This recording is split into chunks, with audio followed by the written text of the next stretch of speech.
Então a mensagem está em Hebreus 10, 19, onde começa assim: tendo, pois, irmãos, ousadia para entrar no santuário, certo?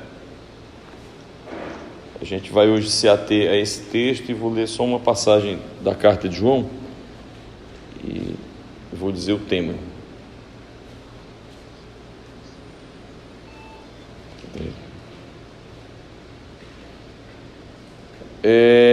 Tendo, pois, irmãos, ousadia para entrar no santuário pelo sangue de Jesus, pelo novo e vivo caminho que ele nos consagrou, pelo véu, isto é, pela sua carne, e tendo um grande sacerdote sobre a casa de Deus, cheguemo-nos com verdadeiro coração, em inteira certeza de fé, tendo os corações purificados da má consciência e o corpo lavado com água limpa.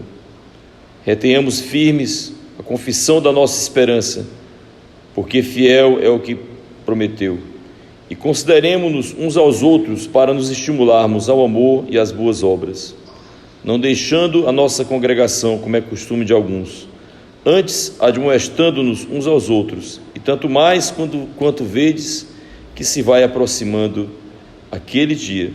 Porque se pecamos voluntariamente, depois de termos recebido o conhecimento da verdade, já não resta mais sacrifício pelos pecados, mas uma certa expectação horrível de juízo e ardor de fogo que há de devorar os adversários. Amém. Senhor, por essa boa palavra, seja edificada a igreja e o teu Espírito faça brotar no coração de quem ouve essa palavra hoje, Senhor, e onde quer que ela seja pregada, possa receber, Senhor, a tua unção. Oramos e agradecemos porque estamos aqui juntos, oramos aqui pela Patrícia que está ouvindo essa mensagem, que o Senhor a abençoe e dê a ela saúde, bênção e cura, enquanto a sua palavra é ministrada, em nome do Pai, do Filho e do Espírito Santo. Amém. Podemos sentar, irmãos. Então, gente, essa mensagem aqui, ela é decisiva para a igreja daquele tempo, porque ela fala sobre a sinceridade da nossa crença e um modo da gente testar, verificar e saber como anda a nossa comunhão com Deus. Então, primeiro que no versículo 19 ele dá uma chave, de aproximação para com Deus, que é a ousadia, certo? A ousadia, ou seja, tem um ditado que diz assim: quem pede com timidez ensina o outro a negar. Você tem que pedir com força, Então, você sabe que um vendedor não pode ser um vendedor tímido, Tem que ser um vendedor com muita segurança do produto que ele está vendendo, Então, você não pode titubear, na certeza daquilo que você tem ali diante de você. Então, aquela mulher que tinha uma filha doente, a Sirofenícia, ela se aproximou de Cristo sabendo que ele, não, sendo judeu, não ia atendê-la, não ia atender a demanda dela, mas ela foi lá com ousadia. Aí ele disse assim: mulher, aí a resposta de Cristo: não convém tirar o pão da boca dos filhos e dar para os cachorrinhos, porque ela não era de Israel, era de outro país, Aí ela com ousadia, ela disse: Senhor, lembra-te que os cachorrinhos comem as migalhas que caem da mesa. Aí ele disse: pois então a tua fé é muito grande, a tua filha está curada. Então, vejam, nós temos que entender que Deus, Ele não é só Deus Pai, Ele é o Deus Pai do Filho pródigo. Ainda tem essa, certo? Você tem que acrescentar isso na sua compreensão sobre Deus. Porque quem é o pai do filho pródigo? É alguém que esperou o filho, recebeu o filho que havia desperdiçado tudo e o engrandeceu. Por quê? Pelo arrependimento que ele teve. Mas qual foi a postura do filho pródigo? Ousadia. Vou para a casa do meu pai. Então, pessoal, aquela história, né? Quem não arrisca, não petisca, né? Eu, pelo menos, quando eu conheci a Liz, conheci ela domingo, quarta-feira eu pedi ela em casamento, né? Diz um amigo meu que ela levou um susto, aí entrou em transe durante 8 meses, perdeu a consciência, só foi acordar depois que casou, né? Porque diz que foi um pedido estranho, né? Pedir em casamento assim que conhece, né? Não sei se o senhor já tinha falado isso aqui para vocês, acho que ela tinha falado, né? Eu pedi ela para casar antes de uma ousadia, né? Certo? Uma ousadia, ou seja,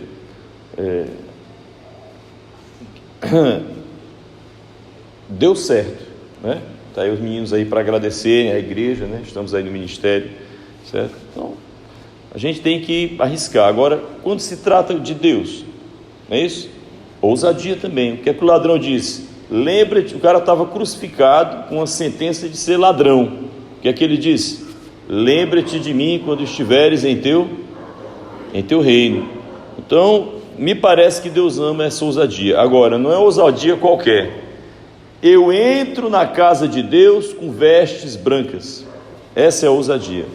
Deus chama você a entrar na casa dele com vestes brancas. Qual foram as vestes do filho pródigo?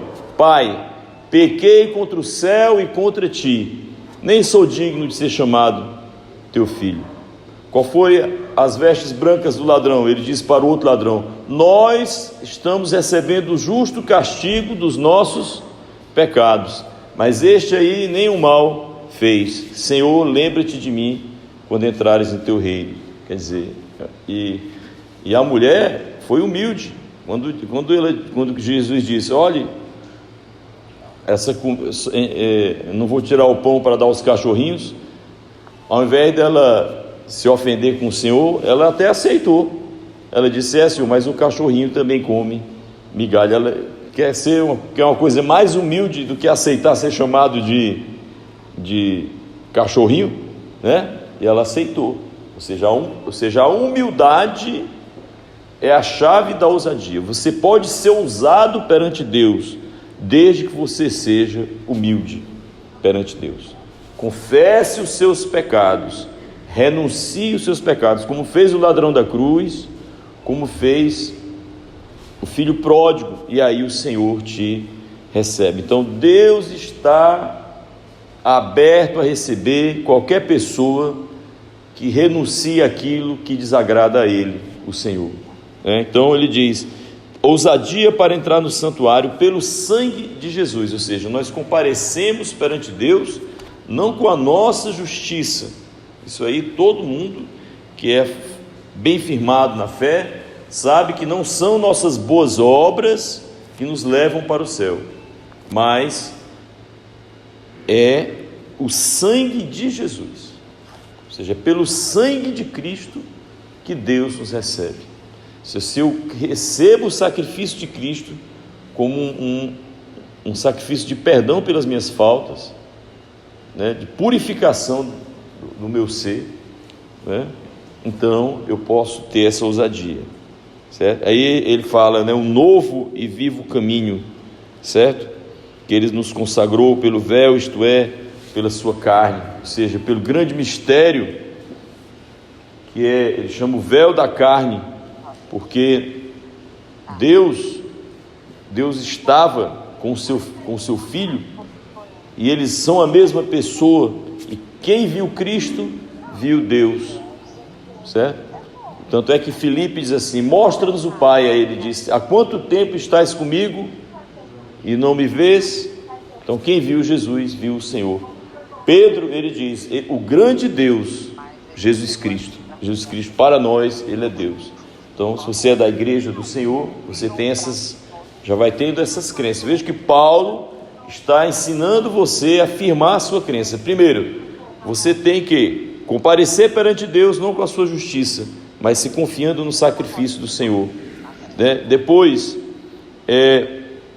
sabendo que Ele é um novo e vivo caminho, e recebe esse título no versículo 21, um grande sacerdote sobre a casa de Deus. Sacerdote quem é? É aquele que oferece sacrifícios pelo perdão dos pecados. Bem, Por que eu estou falando tanto do pecado? Porque a Escritura diz: vossos pecados têm feito separação entre vós e o vosso Deus, né? Então, poxa, se eu descubro o que me separa de Deus, o que é que eu tenho que fazer? Lutar contra o que me separa de Deus, certo? E o que me separa de Deus é o pecado. Mas esse texto ele vai além. Ele diz assim: cheguemo-nos, Hebreus 10, 19. Agora eu estou no versículo 22. Cheguemo-nos com verdadeiro coração, em inteira certeza de fé. Em inteira certeza de fé. Tendo os corações purificados da má consciência e o corpo lavado com água limpa. Então aqui confirma o que eu disse para vocês. Olha, cheguemo-nos com verdadeiro coração, ou seja, você não pode estar na casa de Deus com falsidade, você não pode ser um falso cristão, que diz Paulo que é uma das criaturas mais perigosas que existe, né? É o falso cristão, que diz: eu enfrentei perigos no mar, perigos nas estradas, contra ladrões, naufrágios, e enfrentei também falsos irmãos. Eu falei isso aqui diversas vezes, certo? Porque um falso irmão, ele é muito perigoso. Ele está na igreja para julgar, para criticar, não para trabalhar junto, para melhorar as coisas, mas para ser até servido, se for o caso. Observe, a pessoa que quer muito ser servida, já começa aí uma certa desconfiança, porque toda pessoa que é de Deus é incrível, parece que dispara uma vontade de mais dar do que receber, né? Não quer mais ser paparicado, certo? Ele quer fazer algo em favor de Deus, né? Então assim, ele diz: com verdadeiro coração, inteira certeza de fé, e os corações purificados da má consciência e o corpo lavado com água limpa. Então, nunca foi diferente, nunca será. O povo de Deus precisa ser um povo santo. E aqui está a receita: o coração purificado da má consciência. Não pode ter dentro de você nada pesando, algo errado que você fez contra o seu próximo, contra Deus, e que você não acertou. Gente, dívidas todos têm, né? Mas a nossa obrigação é pagar a dívida, não é não? Dívida de pecado se paga como? Através do perdão. Pedir perdão, conversar, aceitar. Deus recebe o coração arrependido, certo? A questão que eu vou dizer daqui a pouco é que tem uma diferença entre cometer pecado e ser viciado em pecado, certo? Porque Deus, quando nos salvou, estava dizendo isso para os meus filhos, para minha esposa, lá na nossa oração, na hora do almoço. Quando Deus nos salvou, Ele nos deu uma moeda, que é a salvação, e ela tem duas faces, certo? Tem cara e coroa. Na cara, né? Cara e coroa. Na cara é o quê? O perdão. A salvação representa o perdão pelos pecados cometidos. Qualquer coisa que você tenha feito está anulada, não pesa mais perante Deus. Isso é uma boa notícia, não é bom não? Receber um perdão de uma dívida é muito bom, é excelente. Agora, na outra face dessa moeda, que autentica a salvação, está, sabe o quê? Uma perda de vontade de pecar. Às vezes radical, às vezes gradual, não sei, depende do como se deu a conversão, como está se dando a conversão na sua vida. Mas no final, quando você tiver a sua salvação madura, você não terá vontade de desagradar a Deus, ou pelo menos não será viciado nisso, certo? Você pode até tropeçar, mas você não é viciado em tropeçar. Ele vai falar aqui: você não faz isso voluntariamente, é algo súbito, algo que foi de uma fraqueza, mas não é voluntário, né? Então ele diz: retenhamos a firme confissão da nossa esperança, fiel é aquele que nos prometeu. Então, qual é a nossa esperança? É uma só: a vida eterna. Porque, meus amigos, Nós estamos aqui, as pessoas não acreditam, né? Mas é verdade, nós estamos aqui de passagem. Nosso desejo é ter uma vida longa, não é isso? Não ir embora cedo, né? Completar a obra, mas não viemos para ficar para sempre. Então, a nossa maior esperança é receber uma vida eterna, em um reino eterno, certo? Numa alegria sem fim, onde não haverá pecado, morte, dor, injustiça, certo? Pedro nos dá o verdadeiro nome que nós temos: nós somos peregrinos, estamos de passagem, certo? Agora, na casa de Deus só entra quem estiver em aliança com Deus, quem for recebido por Deus. Então essa é a nossa esperança, e ele diz que a gente tem que confessar essa esperança, crer que Deus é fiel, e o que Ele promete, Ele cumpre. Eu gosto muito daquela passagem que diz: a obra que Ele começou, Ele haverá de levar até o fim, né? Bom, aí vem aqui um ponto interessante. Aqui eu queria fazer um comentário, eu fiz inclusive lá em casa. Ele diz assim: não deixando a nossa congregação, como é costume de alguns, mas admoestando-nos uns aos outros, e tanto mais quanto vedes que vai se aproximando aquele dia. Então vejam só, Paulo, ele diz que um dos sinais da fé é você não abandonar a sua congregação, certo? Agora, não abandonar como? Aí eu dei um exemplo, supondo que eu dei um exemplo por meninos lá em casa, né? Supondo, viu, Cássio, que você vai fazer um racha, né? Racha, todo mundo sabe, né? Em algum lugar eles chamam de pelada, né? Um jogo, né? Jogo de futebol, né? Aí você tem aquele grupinho do racha, aquele pessoal que joga bola com você, né? Lá na várzea, né? No campinho, sei lá onde quer que seja. Aí os seus colegas dizem assim: rapaz, faz tempo que você não vai no racha, né? Aí o que é que os colegas dizem? Rapaz, você nunca mais apareceu lá no racha, né?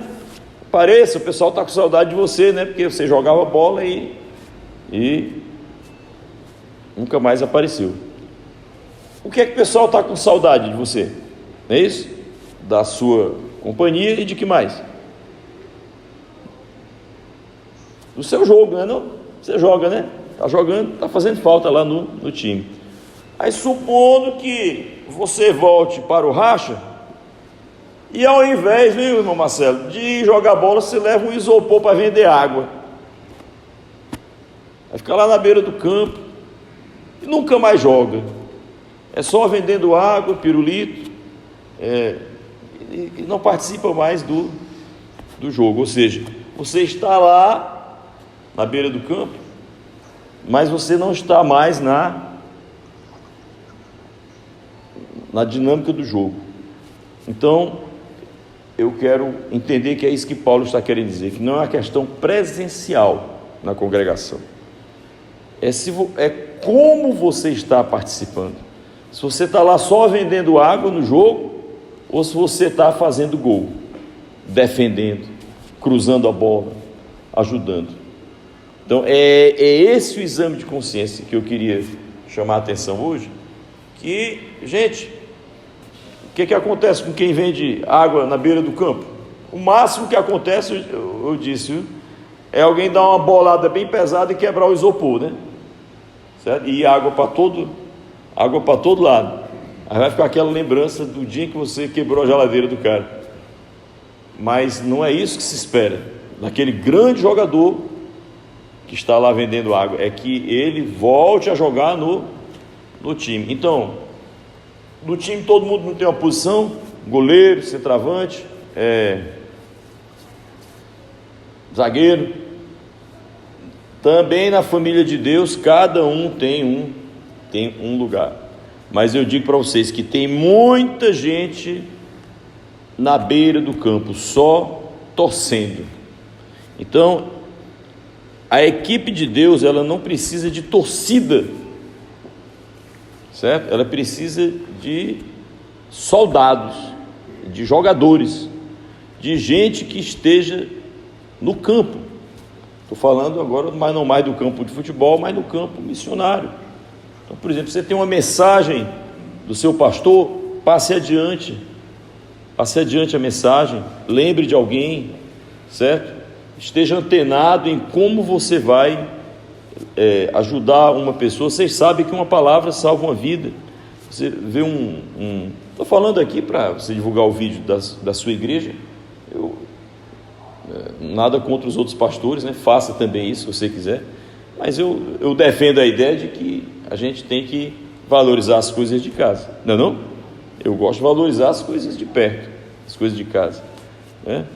As coisas que a gente nem conhece. Uma vez eu ouvia muito um pastor, acho que o pastor Hélio Peixoto, não me lembro bem, eu ouvia muito ele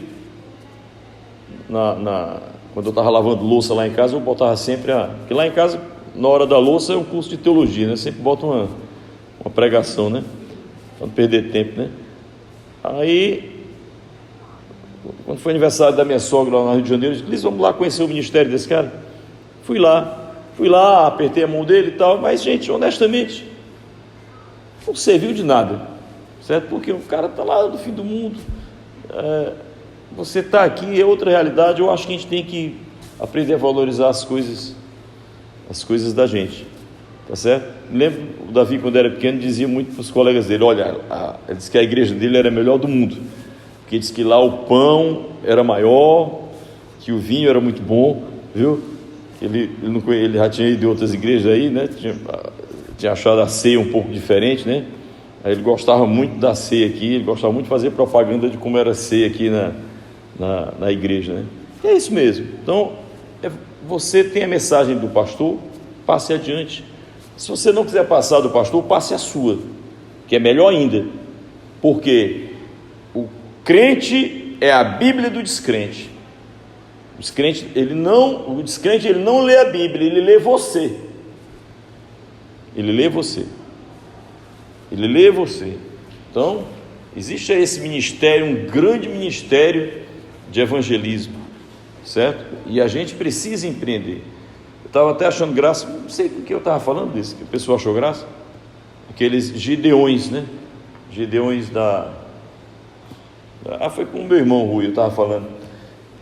Os gideões, eles entregam Bíblias nas cadeias, nas universidades, né? Eles entregam. Inclusive o pastor da Patrícia, que está me ouvindo agora, ele era aluno de engenharia, e os gideões foram entregar a Bíblia lá, na sala onde ele estudava engenharia. Assim que eles deram as costas, sabe o que ele fez com a Bíblia? Jogou pela janela. O cara era tão descrente que jogou pela janela. Acho que deu uma raiva tão grande em Deus que hoje em dia ele é pastor.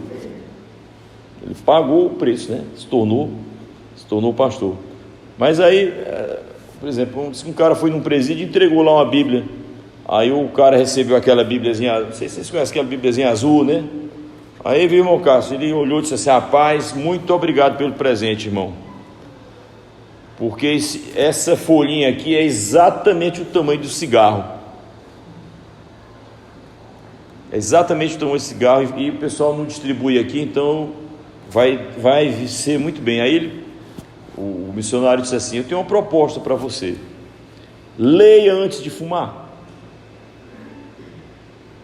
Aí ele disse: tá certo, eu vou ler. Aí depois ele deu depoimento numa igreja. Ele fumou Mateus, fumou Marcos, fumou Lucas até o capítulo 15. Aí no capítulo 15 ele não conseguiu mais fumar a Bíblia. Ele se constrangeu. Olha o cara, rapaz, esse cara era duro, viu? Ou seja, ele fumou 2 evangelhos e metade do outro. E aí teve uma hora que aí o Espírito Santo entrou nele e ele não conseguiu mais. Aí ele se converteu. Então é um caso inédito, né? Entendeu? De alguém que fumou a Bíblia, mas o poder de Deus foi maior. Então, gente, tem muita gente precisando, né? Agora, o que é se afastar da congregação? Não é deixar de ir ao culto, não. Porque tem muita gente que vai ao culto porque é agradável. Tem uma palavra, tem a ceia, tem o lanche, tem a convivência, tem o ar-condicionado, que não é o nosso caso aqui, tem o ar-condicionado, tem os negócios, Eu tinha um amigo meu que ele era advogado tributarista. Aí ele disse que quando entrou numa igreja, o pastor disse assim, que quando o pessoal soube que ele estava congregando na igreja lá, 10 membros voltaram para a igreja. Aí, coincidentemente, todos os 10 tinham um problema tributário para fazer consulta lá com o cara, viu? Ou seja, igreja tem 1001 utilidades. Agora, o que é não se afastar da congregação? É não ficar na torcida, é não ficar vendendo água na beira do campo, é entrar no jogo, seja qual for a sua posição lá, certo? Fazer algo pelo Senhor. Agora, o que? Eu vou lhe dizer, pergunte a Deus. Deus sabe quem é você. Não tem aquele jogo xadrez? Tem não? Cada peça ali tem o seu poder, não tem não? Tem peça mais importante? Não, tem peças mais fortes, obviamente, mas ali é um conjunto de peças, cada uma tem um valor, cada uma tem um quadradinho onde ela fica ali, é isso? E o jogo só começa se tiverem todas elas, certo? O peão não tem valor? Não, ninguém começa um jogo se aquele peão não tiver lá posicionado, né? Pergunta aqui aos enxadristas, né? Não tem jogo que termina com um peãozinho lá ajudando o rei, né? Ajudando, é importante, todas as peças são importantes. Agora, qual é o meu lugar na igreja de Deus? Pergunte. Uma coisa eu lhe digo, não é vendendo água na beira do campo, certo? E nem é só aplaudindo ou vaiando, ou torcendo ou esperando, é fazendo a obra, fazer a obra. Então, eu quis chegar aqui nesse texto, para quando ele diz aqui, não deixemos a nossa congregação. O que é não deixar a congregação? Não é só deixar de vir ao culto, não. É deixar de ajudar a obra de Deus a crescer. E como é que a obra de Deus cresce? Com evangelismo. Passe uma mensagem, converse com alguém, marque um estudo bíblico, né? Peçam, eu tenho vários estudos, se você me pedir, eu lhe dou, você faz, marca com uma pessoa, ministra ali. É uma bênção, a coisa mais bonita que existe, na minha opinião, são irmãos congregados estudando a palavra de Deus, porque é da oração e da comunhão com a palavra que vem todas as bênçãos para os lares. Por quê? Pelo conhecimento da palavra nós rejeitamos o pecado, pelo conhecimento da palavra nós sabemos os planos de Deus para a nossa vida, tá certo? Pelo conhecimento da palavra o homem deixa de ser pecador, deixa de ser consumista, certo? Ele deixa de maltratar as pessoas ao seu redor. Isso é bênção. Gente, se a sua família for uma luz acesa, isso é ótimo, é um prazer estar em casa, com a casa salva, certo? Não existe alegria maior do que toda a sua família estar na palavra de Deus, na palavra de Deus. Ou é, ou não é? Não é bom não? Ter uma esposa na palavra, um marido, um filho firmado, né? Uma mãe firmada na palavra, amigos firmados na palavra, é isso. Então, congregar é isso, é levar para as pessoas, anunciar o Senhor para as pessoas. Esse é o não se afastar da congregação. Se você está indo ao culto, mas não está levando Deus nem para a sua casa, tem gente que não leva Deus nem para a sua casa, certo? Então isso tem que ser rompido. Não, isso é uma obra do maligno. Frequentar a igreja, o propósito de ir à igreja é que a sua casa se torne uma igreja. E como é que eu sei que a igreja está entrando na minha casa? Na minha casa tem oração. Lá em casa eu chamo o carro de... Não tem capela, né? Capela? Não tem esse nome, está aqui a capela, né? Eu chamo de carpela. O carro virou uma capela, né? Porque lá em casa sempre entrou a família no carro, é um momento de oração. Chegou em casa no carro, outro momento de oração. Vai almoçar, oração, certo? Vai viajar, qualquer outra coisa, oração. E sempre que pode um pequeno estudo para que a sua casa seja uma igreja, tá certo? Ajuda muito, viu, pessoal? É o que mais a gente precisa. Isso vocês não sabem como isso afasta tanta coisa ruim. e traz tantas bênçãos, porque onde Deus está, grandes bênçãos estão, tá certo? Isso vem de quê? De você não se afastar da sua congregação, ou seja, não se afastar do evangelismo, de uma presença ativa. Eu não estou lhe cobrando, eu estou dizendo para você conversar com Deus e descobrir qual é a sua posição no reino de Deus. Você não é torcida nem vendedor, você é uma peça-chave na obra de Deus, certo? Descubra, me conte, viu? Depois me conte. Pastor, eu descobri, né? Eu descobri quem eu sou, né? Muito bem, para não estender muito, né? Mas aí ele diz, eu quero só fazer um comentário final. Ele diz assim, e o bom que ele diz, quanto mais vezes que vai se aproximando daquele dia, toda a comunidade cristã daquele tempo esperava que o Senhor voltasse logo, e nós que estamos aqui, estamos esperando que Ele venha logo. Aqui a gente não ora, vem Senhor Jesus, Maranatá. Nós queremos que o Senhor volte, certo? Queremos que o Senhor volte, queremos ser arrebatados, certo? Não sabemos quando Ele virá. Ele disse que virá a qualquer momento, numa hora completamente inesperada. Os sinais já estão aí, né? Pestilências, coisas estranhas, né? Uma mudança muito grande de mentalidade, né? Certo? Então, o mundo está muito diferente, né?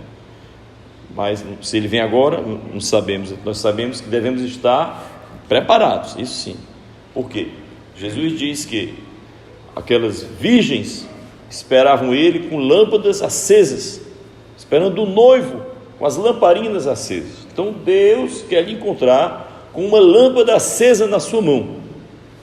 O que é a lâmpada acesa? É a santificação, é a vigilância, certo? É a vigilância.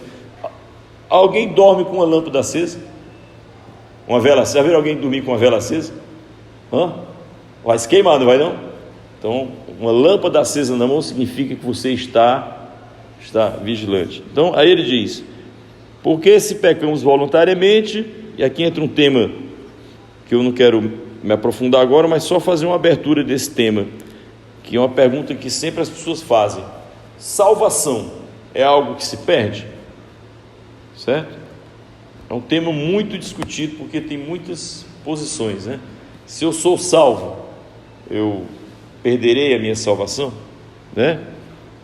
Aí ele faz uma diferença, ele diz: se pecamos voluntariamente, depois de termos recebido o conhecimento da verdade, já não resta mais sacrifício pelos pecados, tá certo? Se você olhar só para essa passagem isolada, você vai dizer assim: não, é possível pecar a ponto de perder a salvação que eu havia recebido, porque ele diz, depois de termos recebido o conhecimento da verdade, certo? Agora veja só, aqui tem uma pequena diferença. A pessoa conheceu a verdade, certo? Conheceu a verdade. Agora, se ela se deixou transformar por essa verdade, certo? Em uma nova criatura. O que é a nova criatura? Ela muda o apetite dela. O que eu disse para vocês, salvação tem duas faces: uma, a salvação dos pecados cometidos, e segundo, a perda da vontade de pecar. Então, quando você sentir que você não tem mais vontade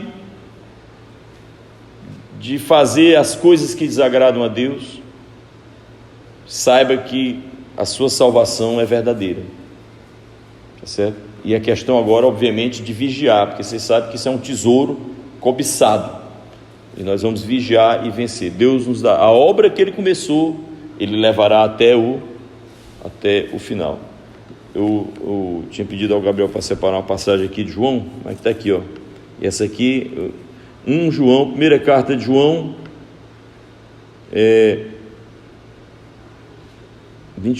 3:22. 1 João 3:22. Eu encerro com ela.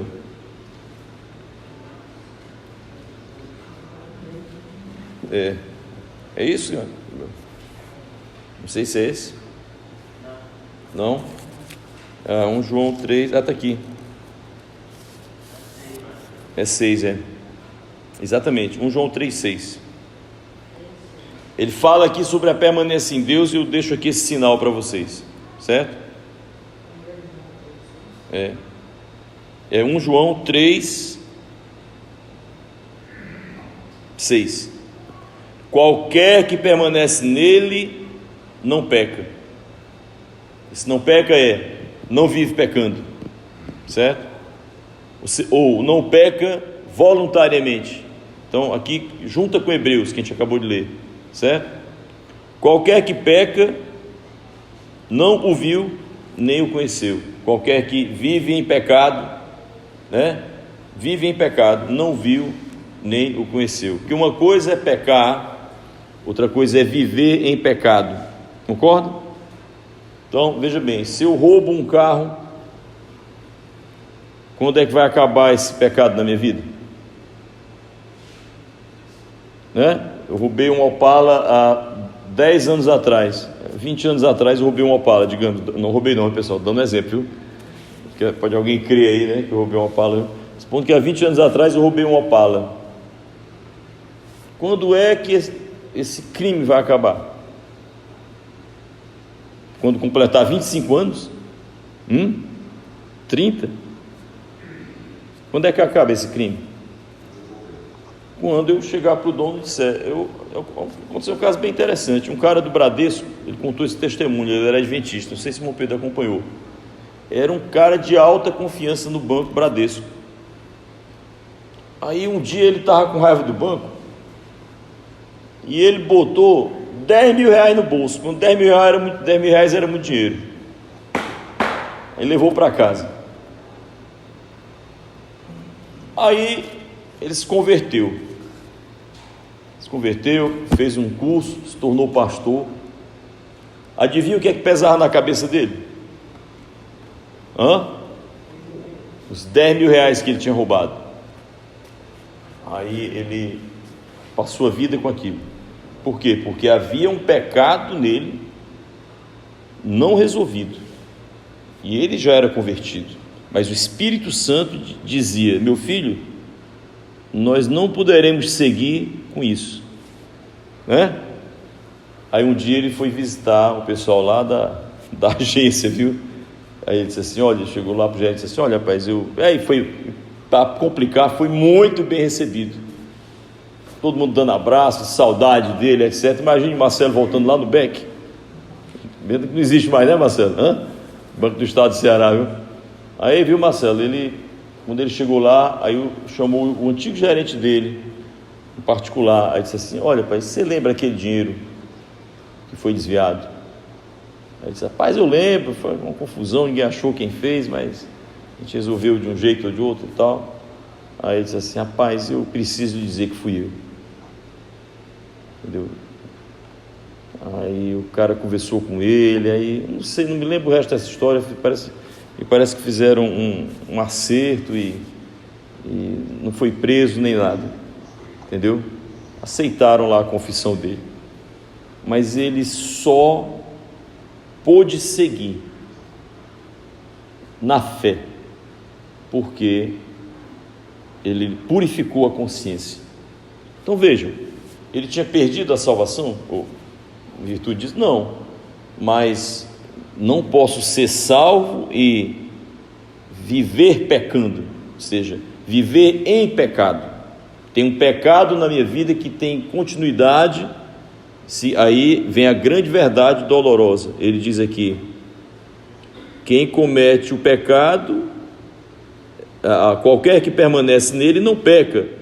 Qualquer que peca, ou seja, vive pecando, não o viu, nem o conheceu. Então, quem aprova as obras das trevas, não conhece o Senhor. Não é que ele perdeu a salvação, é porque ele nem chegou a conhecer o Senhor, tá certo? Porque quem conhece o Senhor já não aprova mais as trevas, certo? Então não é que se perca a salvação, é que o cara, como eu falei aqui, é um Aquiles, ficou um ponto vulnerável, tem um lugarzinho ali que né? Aquela história que eu contei para vocês do mito lá, que foi banhado nas águas, né? Aí a mãe segurou pelo tornozelo, né? Não é isso? Já falei aqui já. Aí quando, exatamente onde ela segurou, que não pegou água, né? Aquele era o ponto vulnerável. Então, irmãos, converter-se é não deixar mais, não fazer mais, não ter mais áreas vulneráveis, não fazer mais concessão. E se caímos, ele diz que Deus é fiel para nos perdoar, certo? Desde que você chame pecado de pecado e não fique se justificando, achando que o seu pecado não é pecado. Deus sempre está pronto a perdoar, e quem é de Deus sofre ao tropeçar. Esse é o sinal. Então, porque ele não perde a salvação? Por que que o salvo, verdadeiramente salvo, não perde a salvação? Porque se ele tropeçar, a consciência dele acusa, e ele vai atrás, e ele vai se recuperar, certo? Vai se recuperar. Essa é a nossa esperança, viu, gente? Porque todos aqui que já receberam a salvação sabem como é grande o combate, quantas lutas nós temos, quantas coisas nós fazemos, que nós sabemos que realmente Deus não se agrada daquilo. Então, se eu for perder a salvação pelas minhas quedas do dia a dia, eu já estava perdido, todos vocês junto comigo, sobrava um. Mas essa boa consciência é o maior sinal de que não perderemos a nossa salvação, porque enquanto eu souber voltar para Deus com arrependimento, sempre encontrarei nele perdão, porque encerro dizendo o que disse no começo, temos ousadia de entrar no santuário, não por nós, mas pelo sangue do Senhor, e o perdão de Deus é suficiente para o mundo inteiro, e para mim, então, para você não seria. Então temos perdão nele. Então essa é a mensagem, e eu deixo aqui ainda em João, que é muito bonito isso aqui que ele está dizendo. Ele diz assim: quem pratica a justiça é justo, né? E diz: quem comete o pecado é do maligno, porque o diabo peca desde o princípio, mas para isso o Filho de Deus se manifestou, para desfazer as obras do diabo. Não sei se a irmã Antônia lembra que uma vez eu comentei isso aqui na igreja, a beleza dessa passagem. Para que se manifestou o Filho de Deus? Para desfazer as obras do maligno. Ele está constantemente desfazendo as obras do mal. E se você caiu, e isso é obra do mal, ele vai desfazer também essa obra. Então, eu fiz esse comentário final, mas eu quero chamar a atenção para o grande propósito dessa mensagem, que é: o que é congregar? Congregar não é ficar na beira do campo, congregar não é só torcer, congregar é descobrir quem é você neste time, qual é a sua posição, certo? Gente, a cena final para vocês imaginarem, eu gosto muito de ver, às vezes eu assisto os gols, né? Quando termina o último programa da noite, domingo, né? O Fantástico, né? Às vezes chega em casa ainda, vamos ver os gols aqui da rodada, né? Eu gosto de ver futebol, viu, pessoal? Eu sei que não se alguém achar que é pecado aí, né? Inclusive aqui temos até torcidas, né? Eu tenho notado aqui que o Gustavo está implementando aqui do lado direito, o pessoal do Fortaleza sentando desse lado, né? E o Cássio ali sentando do outro. É isso, Cássio? Está dividindo aí o grupo? Nunca vi vocês sentados do mesmo lado. Já? Mas assim, eu gosto muito de ver aqueles gols que o goleiro está adiantado e o cara percebe que o goleiro está adiantado e chuta. Aí o goleiro desesperado, viu? Tentando chegar no gol. Já viram esse tipo de gol já? E a bola à frente entrando. Então o que é que fez falta ali, pessoal? O goleiro estar na posição dele, certo? Ele estava lá no meio de campo, né? Tentando fazer jogo, às vezes até se esforçando, mas Deus chamou você para uma posição. Se você não estiver lá, você vai fazer muita falta, né? Então eu quero orar por mim, por você, para que a gente se posicione no reino de Deus. Você pode estar fazendo falta em algum lugar. E às vezes é uma obra simples, é um folheto evangelístico, é uma mensagem que você passa na internet, é uma divulgação, certo? Que às vezes uma coisa pequena é um grande tesouro perante Deus, sabia? Oremos. Senhor, obrigado por essa palavra, obrigado por estarmos juntos aqui na igreja, obrigado pela ministração do Teu Espírito, que a Tua mão de cura e de conversão possa alcançar, Senhor, os lugares mais distantes dos corações, abrir as portas, ó Deus, quebrar as barreiras, fazer com que as pessoas se rendam ao poder da Tua presença e desse Teu grande amor, Senhor, que nos perdoa e nos refaz como novas pessoas. Eu te agradeço por todos aqueles que já são hoje novas criaturas e peço por eles para que não estejam confortavelmente, Senhor, só olhando, mas possam participar de maneira ativa, Senhor, ser cooperadores da Tua obra. Amém. Em nome do Pai, do Filho e do Espírito Santo. Amém.